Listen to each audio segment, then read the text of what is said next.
Hola, ¿qué tal? Muy buenos días, buenas tardes, buenas noches, bienvenidos, bienvenidas, bienvenides a un video más de Aprendiendo a Existir. El día de hoy vamos a platicar sobre que no todo el mundo quiere sanar y eso está bien.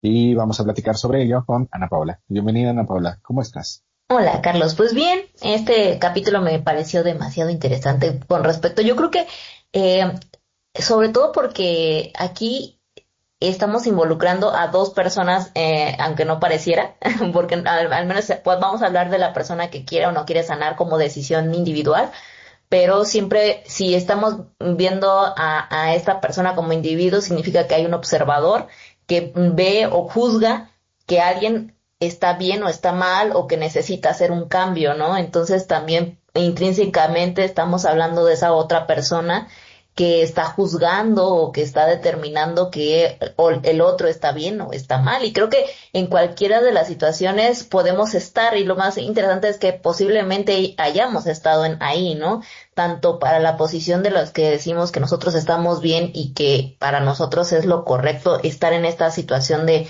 no sé, de duelo o de tristeza o de que no queremos quitarnos algún proceso en el que estamos manejando o que nos queremos quedar en una etapa determinada y que a lo mejor el otro está intentando cambiarnos, ¿no? De etapa. Entonces, ahí intrínsecamente estamos hablando de dos entes, porque si a lo mejor fuera nada más un individuo, ni siquiera entendería si hay un cambio beneficioso para su individualidad o tienes que manejar un proceso, no lo sé, ya lo platicaremos. Pero bueno, es a mí, en el proceso de análisis de este tema me surgió esa idea de que siempre implícitamente había un otro.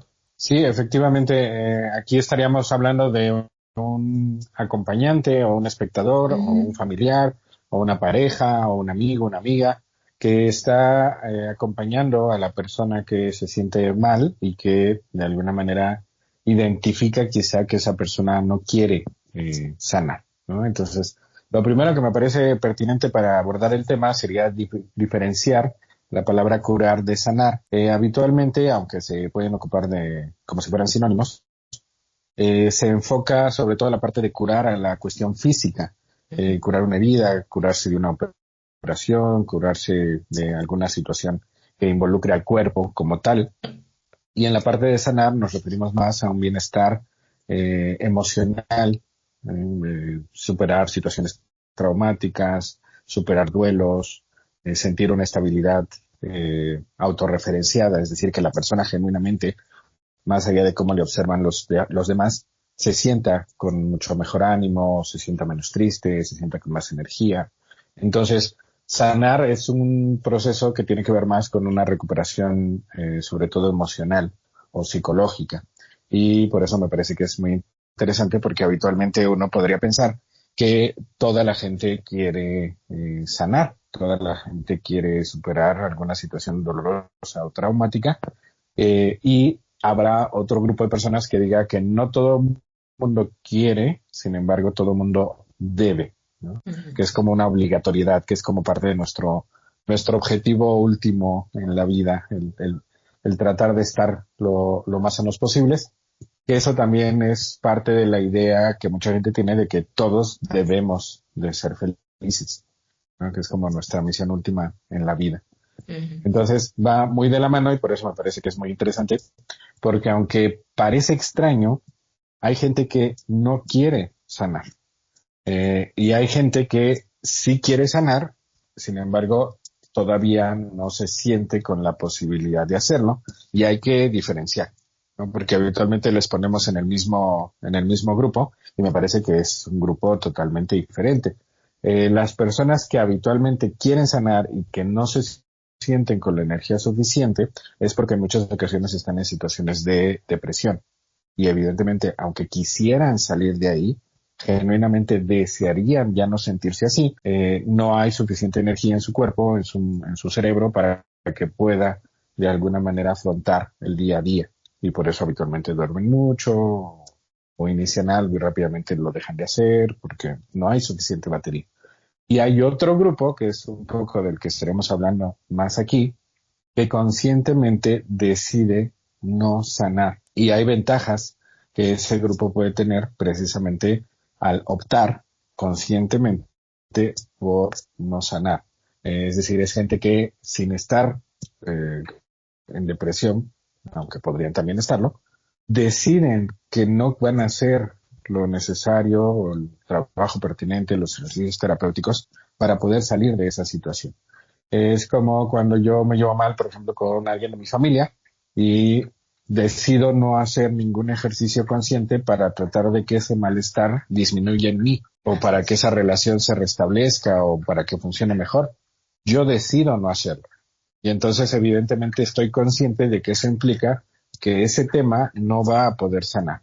Y aún así, decido, porque me parece que es más sensato mantener esa postura, que hacer todo el trabajo necesario para sanar, ¿no? Generalmente esto tiene que ver cuando o se implementa cuando ya no tengo intención de seguir en contacto con una persona en particular, que puede ser de mi familia o puede ser externa a mi familia.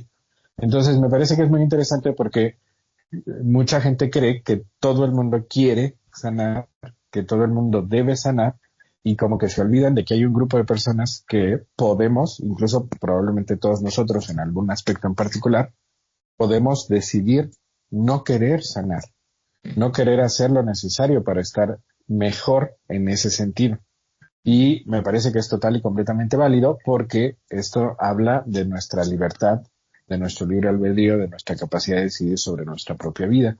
Que aquí también en ocasiones podemos encontrar a personas que tienen alguna circunstancia de adicción, adicción al alcohol, adicción al cigarro, adicción a las drogas, y que conscientemente deciden no hacer lo necesario para salir de ahí, por más que su familia, sus padres, sus amigos traten de ayudarles.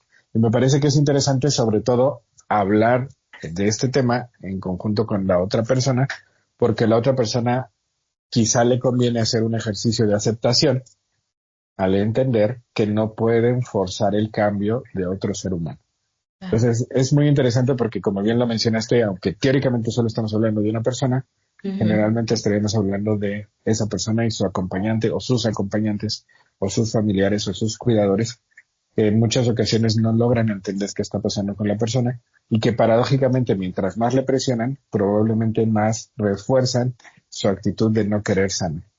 ¿Cómo ves? Claro, y me parece muy importante también entender qué significa el concepto de sanar o seguir manteniéndose en la posición en la que se está, ¿no? Por ejemplo, no sé, una persona que fuma y que todo el mundo le dice que deje de fumar, pero para él o ella, esa persona que está en esa situación, a lo mejor le significó en su momento una actitud o un posicionamiento de identidad, ¿no? De que en esa identidad, sobre todo en el cigarro, no sé, es más, tiene a lo mejor carisma o tiene más facilidad de contacto con ciertos grupos varoniles o masculinos, porque esto se da mucho más entre los hombres, con cierta autoridad a lo mejor en ciertas épocas. Entonces el cigarro ya tenía un simbolismo per se que para esta persona en el área a lo mejor del trabajo, en el área ciertamente, específicamente en un rol en el que se necesitaban meter o querían entrar,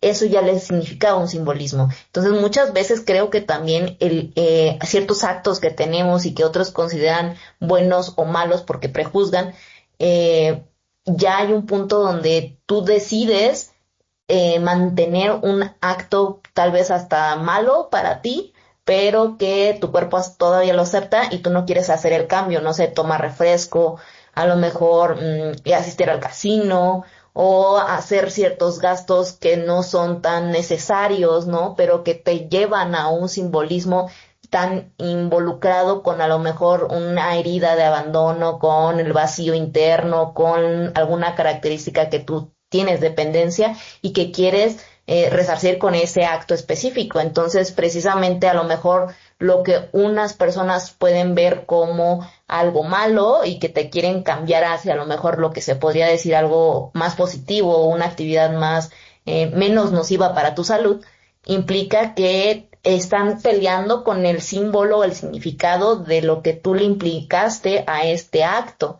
Por eso están trascendente el hecho de que también haya comunicación, ¿no? Porque a lo mejor sí hay una forma de juzgar el acto, pero no sabes lo que significa para la persona per se más allá de lo que se ve por fuera, porque nunca te has comunicado de una manera más profunda para saber cuál es su verdadero símbolo y por qué inclusive inició este proceso y por qué a lo mejor le es tan difícil cambiarlo y tal vez porque no lo quiere hacer. Sí, efectivamente puede haber una explicación que tenga sentido para la otra persona, y ese es un grupo, ¿no? De personas que dicen, bueno, eso que para el resto del mundo puede ser negativo, pues para mí tiene ciertas ventajas y por eso decido hacerlo.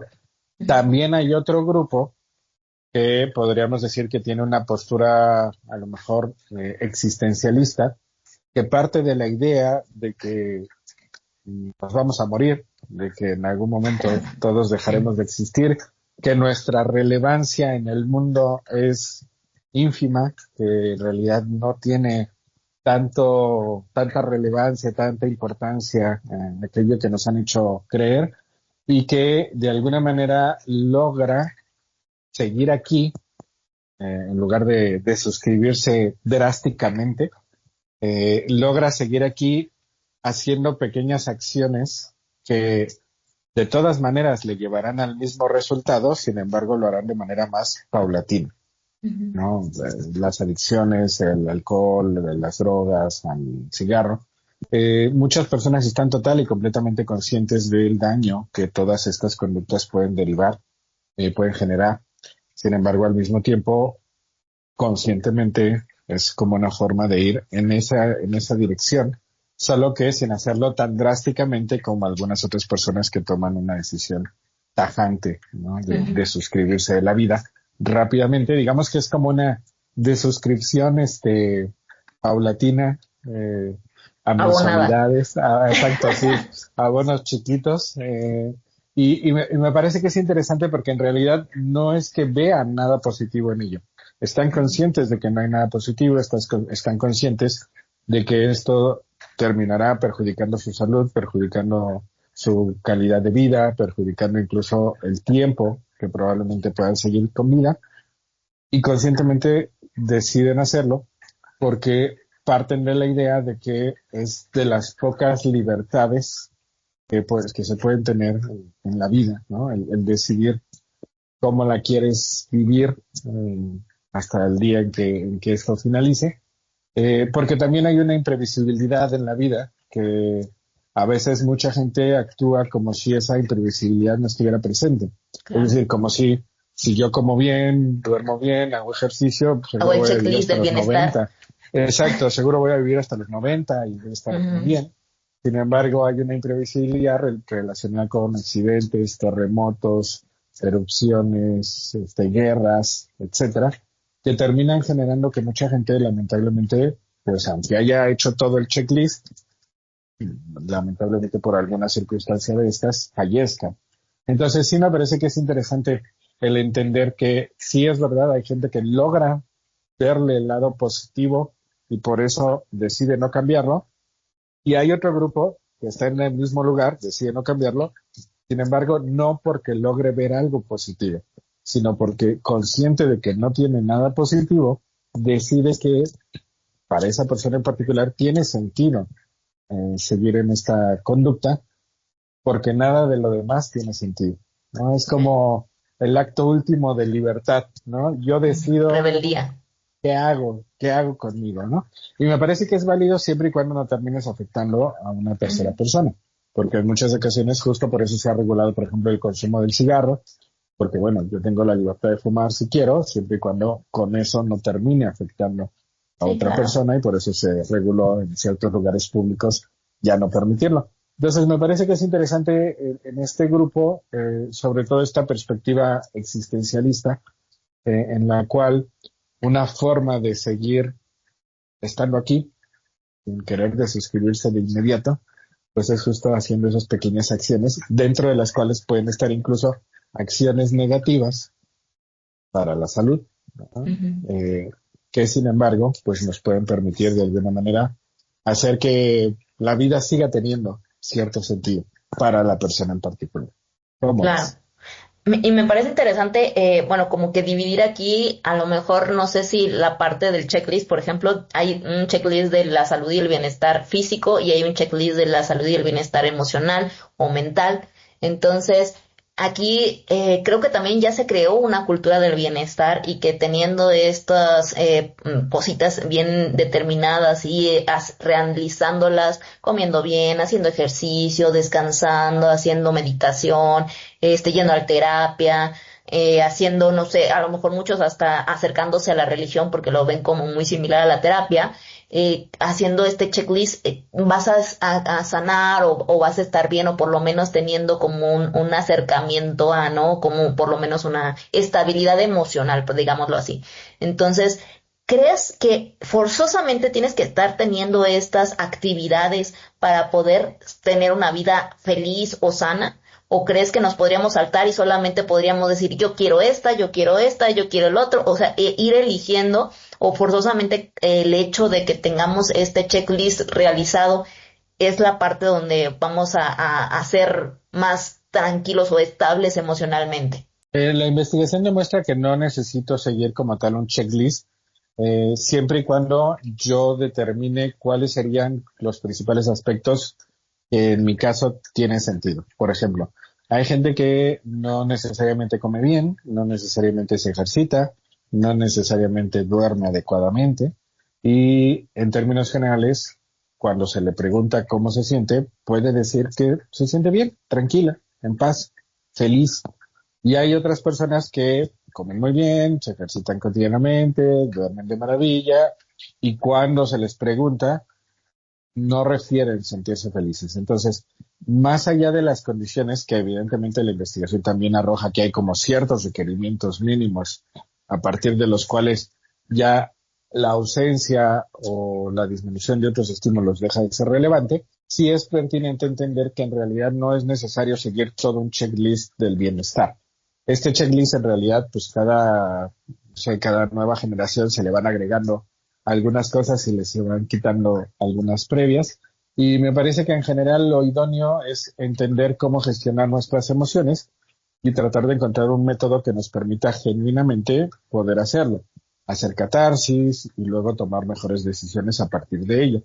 Hay 5 elementos o 5 sugerencias generales que nos permiten, desde el punto de vista psicológico, hacer catarsis. La primera sería platicar con alguien, que por eso pues nos gusta tener amigos, amigas, porque teóricamente pues podemos platicar con otras personas. La segunda es platicar con uno mismo. Como se sugiere actualmente gracias a la tecnología, lo idóneo podría ser grabarnos, hacer notas de voz en donde yo platico conmigo mismo, porque eso permite que luego la pueda escuchar y que me puedan caer muchos veintes. La tercera opción, que de hecho es la preferida en mi caso, es escribir.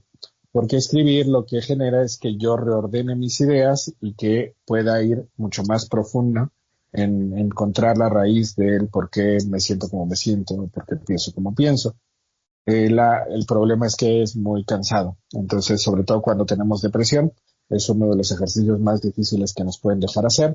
Y no es que no lo queramos hacer, es que escribir es bastante pesado para nuestro cerebro. El cuarto punto que podríamos hacer es utilizar el ejercicio, el deporte en particular. Por ejemplo, cuando estamos enojados, con ejercicios de cierto contacto físico, pueden ayudar mucho a sacar mejor ese contacto, ese enojo. Por ejemplo, el box, por ejemplo, el fútbol americano, por ejemplo, algún arte marcial.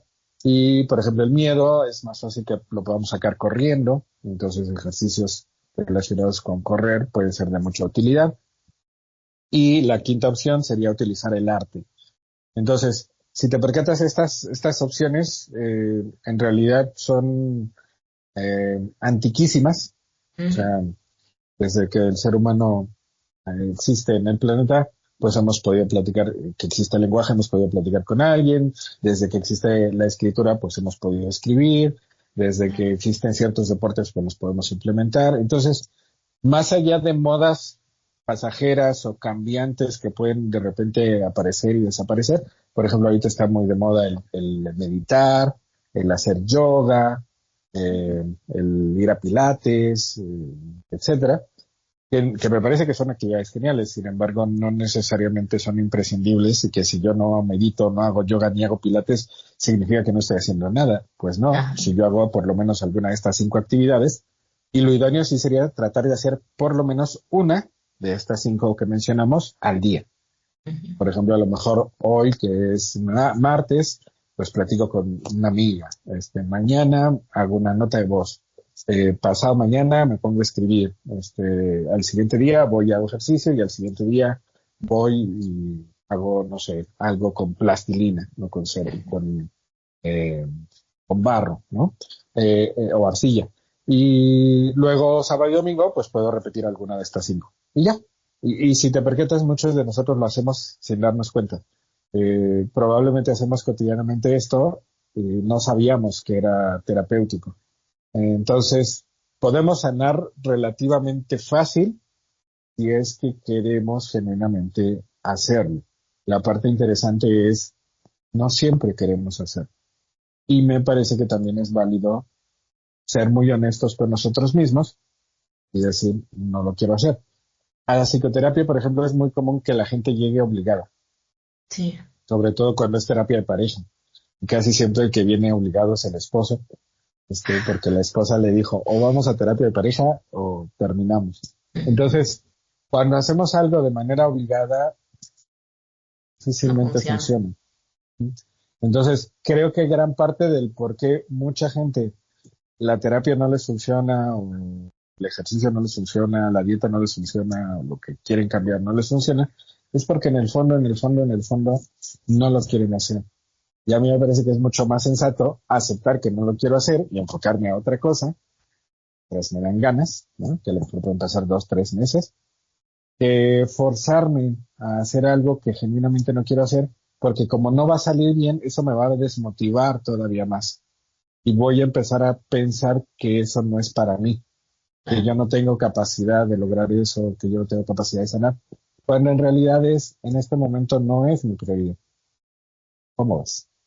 Sí, de hecho, me parece importante también esa parte donde seamos sinceros con nosotros mismos y creo que me parece más sincero cuando tú tienes la capacidad de manera individual de que alguien más te dice, oye, tienes que sanar esto y tú dices, no, no quiero, ¿no? Cuando tú sabes y eres consciente de por qué, porque tal vez mi identidad se basa en eso, porque tal vez no estoy haciéndole daño a nadie, a terceras personas, a lo mejor solamente a ti mismo, y en dado caso, también estoy viviendo a lo mejor un proceso, muchas veces también, por ejemplo, en el proceso de duelo, ¿no? Y creo que culturalmente en México se da mucho que no, no llores, no, no hagas esto, o ya ponte y haz rápido las cosas, no estés pensando en eso, cambia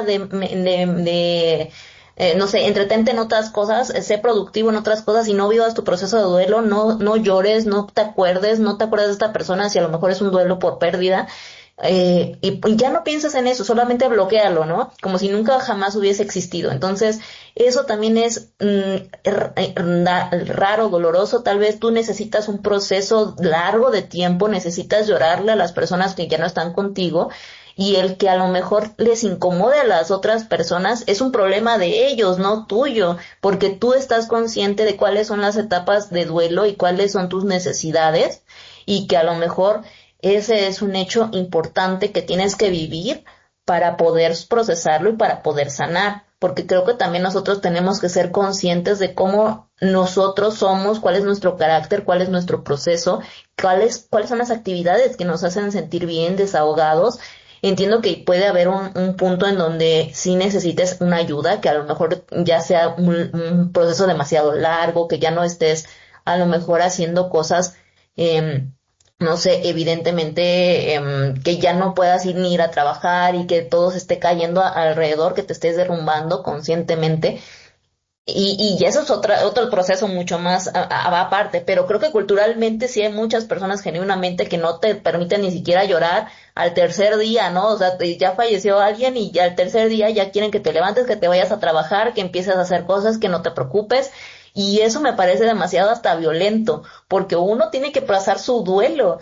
Y en esta cultura es complejo porque no te permiten ni llorar. En algún momento, no sé, estaba platicando hace mucho tiempo con mi pareja cuando apenas iniciamos y yo le decía, es que te quiero platicar muchas cosas que me han pasado, pero a mí yo soy bien chillona, para empezar, y cuando le cuento alguna cosa, me empiezo a llorar y dice, no, pero es que no llores, no sé qué. Le digo, espérate, o sea, si a lo mejor en un momento te estoy contando esto y lloro es porque me duele, pero no es que te esté ni manipulando, porque muchas personas piensan que si estás llorando ya estás empezando a manipular y nada que ver, ¿no? Estoy contando, estoy en mi proceso, si me duele, por eso lloro, pero no significa que no quiero dejarlo, que quiero dejarlo de contar porque voy a empezar a llorar. No, no, necesito contarlo y necesito llorarlo y necesito sacarlo. Entonces, déjame llorar o déjame contarlo a mi forma y a mi forma de sentir, porque es lo que yo necesito. Si al otro se incomoda, no sé, es tu problema, o vemos cómo lo solucionamos, o vamos por lapsos de tiempo, lo que sea, pero para mí este es el proceso adecuado y no me incomoda llorar en frente de las demás personas, ¿no? Y me parece lo más natural. Y aquí hay una situación en las que las personas o los hombres sobre todo no pueden ver llorar a otros o me ha tocado mucho en personas de pueblitos o los pueblos más chiquitos no permiten que lloren hasta ni los niños, ¿no? De que si se caen, ay, no, no llores, ya estás bien, no sé, levántate, te caíste y límpiate y ya no seas chillón.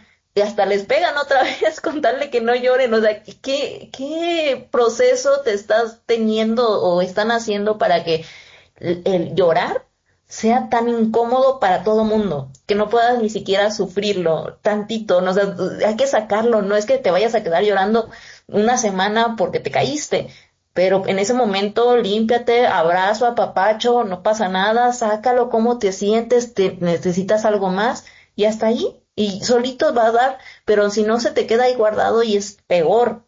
Pero bueno, me parece que ese es un punto en donde creo que también hay una incoherencia o hay una ambigüedad de lo que es sanar o de lo que es correcto o incorrecto, porque cada individuo tiene una percepción totalmente diferente o una línea de totalmente diferente de lo que para ellos consideran sano, para ellos consideran correcto, para ellos consideran bueno o malo, ¿no? Entonces, ¿hasta qué punto podrías juzgar a alguien si sabes que la ambigüedad de lo que es correcto e incorrecto en algo podría ser algo bueno o algo malo, ¿no? Porque sí es muy ambiguo. Sí, efectivamente, aquí lo que se busca es que sea la misma persona la que defina cómo se está sintiendo, más allá de un juicio exterior, porque yo puedo ver a alguien y decir, yo te veo muy bien, no creo que esté sufriendo en este momento. Sin embargo, evidentemente eso es porque yo solo puedo evaluar aquello que es observable y no puedo evaluar cómo te estás sintiendo porque esta cuestión es algo interno. Y bajo tus Entonces, criterios. exacto. Entonces, la sanación, por decirlo así, acontece cuando la persona genuinamente empieza a sentir una mejoría significativa en cuanto a cómo se siente. Por ejemplo, que quizás se sigue sintiendo triste, aunque mucho menos, quizás sigue sintiendo enojo, aunque mucho menos, quizás sigue sintiendo miedo, aunque mucho menos. Entonces, enojo, tristeza y miedo son de las tres emociones básicas que más nos ayudan a identificar si un proceso de psicoterapia o de sanación en general está funcionando. Si la persona en general, luego de ese proceso, se siente por los mismos motivos, porque a veces los motivos cambian, ¿no? Es decir, yo puedo de repente decir, estoy muy enojado conmigo porque creo que he hecho las cosas mal en mi relación de pareja o en mi relación familiar. Y luego del proceso de psicoterapia me doy cuenta de que en realidad no es que yo lo hubiera hecho mal, sino que a lo mejor mi mamá me pegaba o mi papá me golpeaba. Y entonces a lo mejor mi enojo sigue estando presente, sin embargo ya no es hacia mí, sino probablemente ahora es hacia otra persona. Entonces, no necesariamente estamos buscando que desaparezca la emoción, sino que principalmente la emoción que sientes hacia ti sí se vaya modificando significativamente.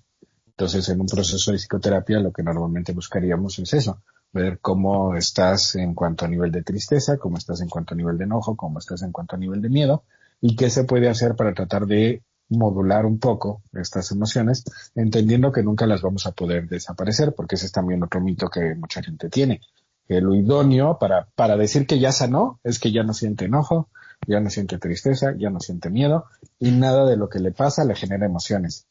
Y obviamente eso no es factible cuando tenemos un cerebro sano.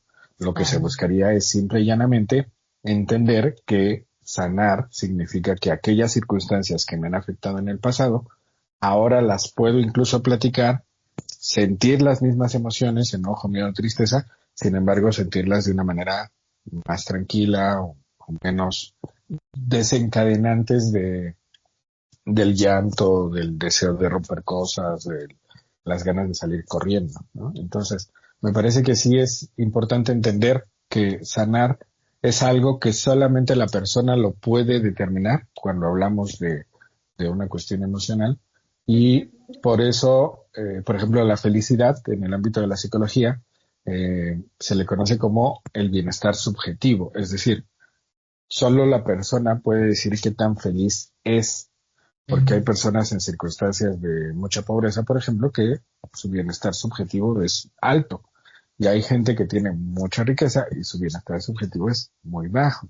Entonces, ¿esto qué significa? Significa que solo cada persona puede determinar si ya se encuentra mejor, si ha sanado, si se ha recuperado o no.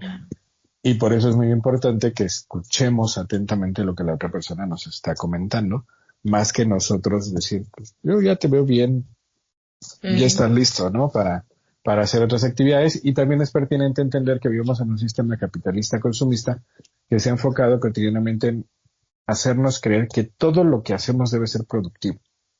Y entonces, cuando yo me compro esa idea, ya no me permito tener un duelo sano, normal, varios meses, sino que trato de a la primera semana, incluso hay frases que dicen, ¿no?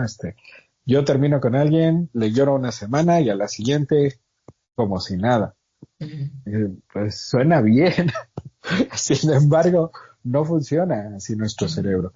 Y como la gente se lo compra y la realidad es diferente, luego empieza a pensar que tiene algún problema, que algo está mal en sí, porque no logró olvidar en una semana como se supone que el video de TikTok o el de Instagram me sugería, ¿no? Entonces, sí me parece que es pertinente entender que el proceso de sanación lleva tiempo, que solamente la persona puede determinar si genuinamente está sanando o no, independientemente de la perspectiva, que hay un grupo de personas que genuinamente quieren sanar, sin embargo no tienen la energía para hacerlo, y hay otro grupo de personas que no quieren sanar, aunque tengan la energía para hacerlo, ¿no? Y es pertinente que nosotros, los que estamos alrededor, entendamos que en muchas ocasiones nuestra labor, una vez que ya dimos algún comentario, alguna sugerencia, alguna recomendación, luego de eso, lo único que nos queda es acompañar y respetar la libertad de la otra persona de decidir qué hacer con su vida, qué hacer con su cuerpo, qué hacer con sus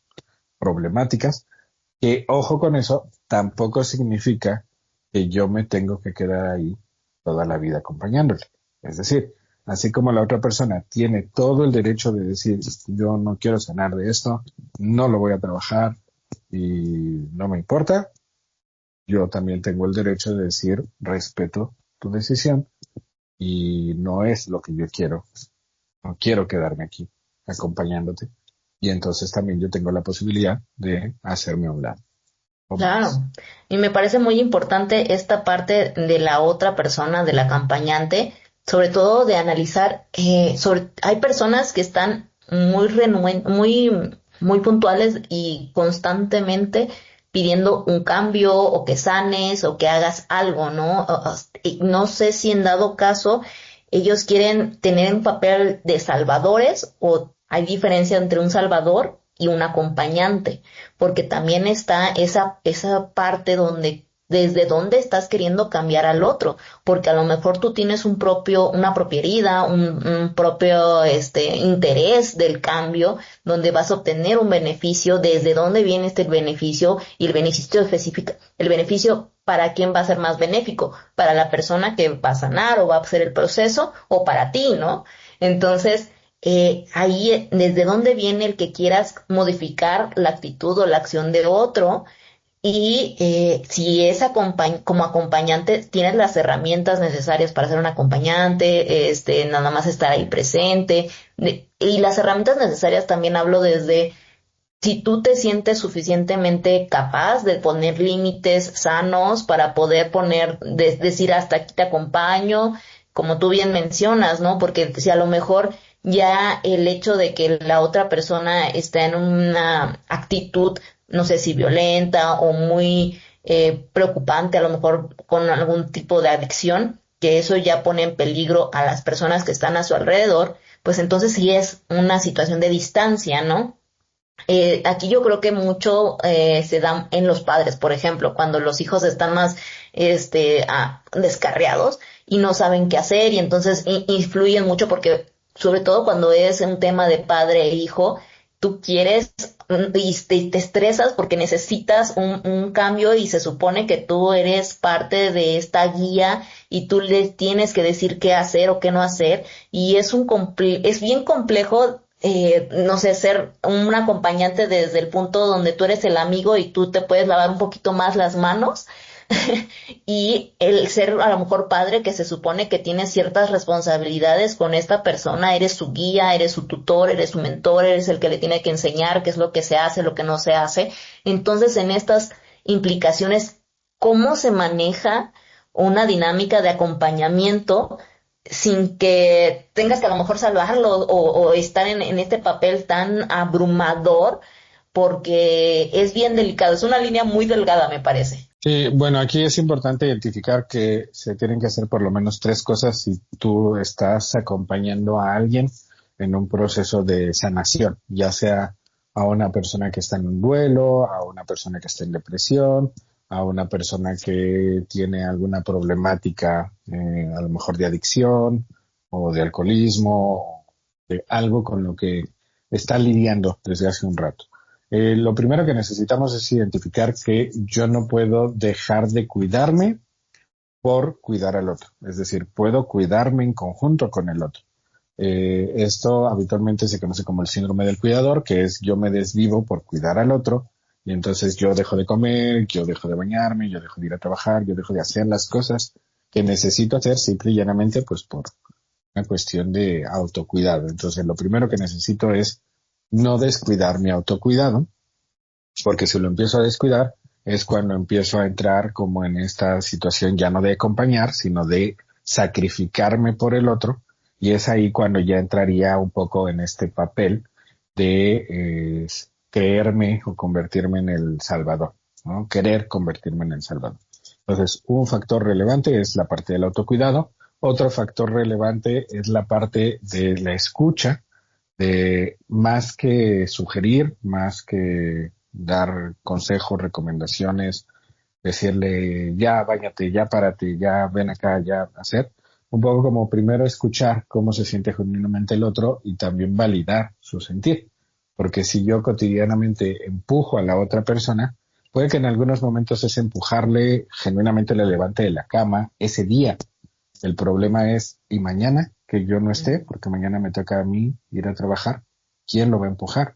Entonces, lo que conviene más es que poco a poco la persona, por sí misma, con nuestro acompañamiento, con nuestro apoyo, vaya encontrando razones para levantarse, ¿no? Razones para salir de esa situación, razones para reponerse. Entonces, por eso me parece que es pertinente ese segundo punto, que es prestar mucho más atención a la escucha más que a dar consejos. Y la tercera que me parece pertinente es tomar distancia cuando yo sienta que la cuestión emocional ya me está superando, ¿no? Que aquí lo idóneo sería siempre que voy a tratar de acompañar a alguien, tener una guía o un acompañamiento propio de qué me conviene hacer y qué no me conviene hacer, ¿no? Por ejemplo, cuando se acompaña a personas que tienen adicciones, lo que habitualmente ocurre es que si se les lleva a alguna clínica, en la clínica se dan pláticas no solamente para la persona en adicción, sino para toda su familia, porque los familiares tienen que aprender cómo interactuar con la persona que está en recuperación. Entonces, no son cosas que mágicamente yo ya debo saber, son cosas que debo aprender. Y es importante entonces que, como tú bien lo decías, pues de alguna manera reciba un poco de acompañamiento para aprender cómo acompañar y no sacrificarme por el otro. Porque en ese sacrificarme es cuando me pongo la capa de superhéroe y entonces creo que soy el salvador. Y en muchas ocasiones lo que eso termina generando es ya no una persona acompañando a otra, por ejemplo, en una situación de depresión, sino dos personas que están deprimidas. y Sí. simplemente se están retroalimentando. Entonces sí me parece que es muy pertinente entender estas tres cosas antes de que asumamos este rol de acompañar, porque es un rol muy pesado emocionalmente, ¿no? Además de físicamente, por supuesto. ¿Cómo ves? Sí, de hecho es uno de los puntos muy importantes. Primero, analizarnos en qué punto estamos, porque yo creo que también en algún tema nosotros podemos ser los que no queremos sanar o los que estamos con el límite y las espinas y nos tocan ese tema.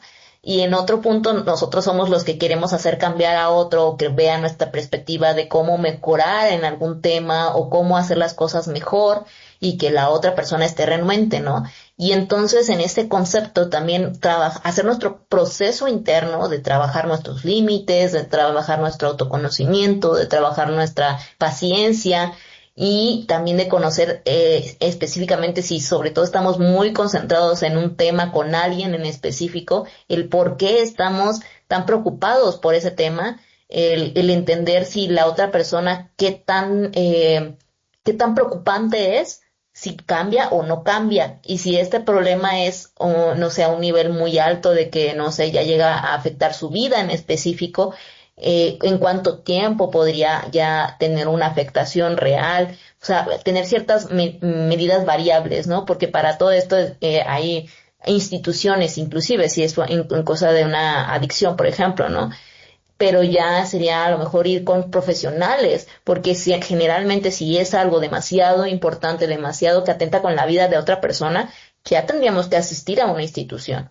Mientras, y yo creo que es el 80% de las cosas que terminamos peleándonos con alguien porque no quiere cambiar o preocupándonos genuinamente y adjudicándonos problemas que no son nuestros, es porque a lo mejor consideramos que está gastando mal su dinero, que estamos pensando que a lo mejor no está tomando las mejores decisiones de algo o para algo, y al final del día no podemos hacer nada porque es la vida de otro y a lo mejor lo único que le podemos mandar es información con respecto a lo que consideramos sería lo correcto, pero la decisión y la acción de cambiar su vida y de tomar alguna decisión respecto a esto es de la persona específico, ¿no? Y ya de ahí uno se tiene que aprender o de decir ya hice lo más que pude, porque yo hasta el punto en el que te mandé la información adecuada, con un argumento adecuado, con especialistas adecuados, eh, ya implica que estás haciendo tu parte.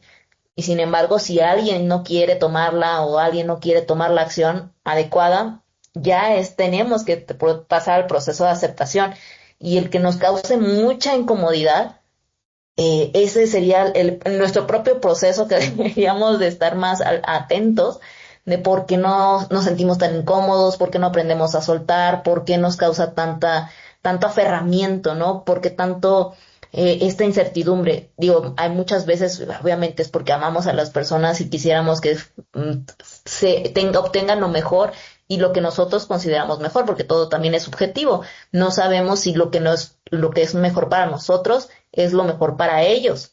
Entonces, desde nuestra subjetividad siempre tenemos que tener como que esto en claro, nuestra ideología de que esto se hace mejor, entonces por eso lo estoy intentando cambiar, por eso estoy intentando que algo se mueva en esta dinámica, pero al final del día la aceptación hasta de algo que no va a funcionar bien o que sabes que terminará mal es parte de la vida. Sí, la parte interesante en este sentido es que luego de intentar acompañar a alguien, si al final esa persona decide no cambiar, a mí me tocará entonces sanar ese proceso de acompañamiento que no salió como yo hubiese querido. Sí. Entonces es interesante porque de alguna manera pues es como el riesgo que corro al decidirme acompañar a alguien. Pues al final esa compañía le puede ayudar a que salga adelante, aunque si decide no hacerlo, pues es importante comprender que no solamente el costo será todo ese acompañamiento que ya di. Además de eso, luego tendré yo que trabajar con esa situación emocional para también soltarla, ¿no? Sí. Entonces, creo que sí es importante entender que no tan fácilmente se puede acompañar a alguien. Evidentemente, al final, si decido acompañarle, porque al final tiene que ser una decisión, porque podríamos pensar, bueno, pero pues si eres su mamá o su papá, pues ni modo, te toca. Teóricamente sí, sin embargo, vivimos en México y en México, la verdad, la mayoría de los padres se van, ¿no? No necesariamente apoyan, ya no digamos en situaciones difíciles, a veces ni siquiera en el día a día, ¿no? Se van por cigarros y ya no regresan. Entonces, me parece que en general es lógico que se infiera que padres y madres van a apoyar por igual. La realidad es que no. En México, sobre todo, son las madres las que terminan quedándose y apoyando a sus hijos, lo cual evidentemente es loable. Sin embargo, pues al final es una decisión y es importante entender que debemos conscientemente tomar esa decisión y que si no sale bien, pues luego nos tocará trabajar para vivir esa situación compleja para que a su vez nosotros podamos sanar. Y es más, si la otra persona sana, probablemente aún así, luego de ello nosotros también tenemos que sanar todo ese proceso de acompañamiento porque puede ser muy desgastante. Entonces, Y que disfruten el te lo dije. Pues sí, sí, sí es complicado. Sin embargo, bueno, al final, como bien lo dijiste, ¿por qué lo hacemos? Porque amamos a las personas, amamos a nuestros hijos, amamos a nuestros hermanos, amamos a nuestros padres, amamos a otras personas como parejas. Y bueno, creo que pues partimos de la idea de que si estuviéramos en el otro lado, pues seguramente la persona también haría lo mismo por nosotros. Entonces, así. bueno, es hoy por ti, mañana por mí. Y me parece que sí, acompañar es un proceso maravilloso en el sentido de brinda ciertas satisfacciones, sin embargo, al mismo tiempo es un proceso complejo y no todos están listos para hacerlo.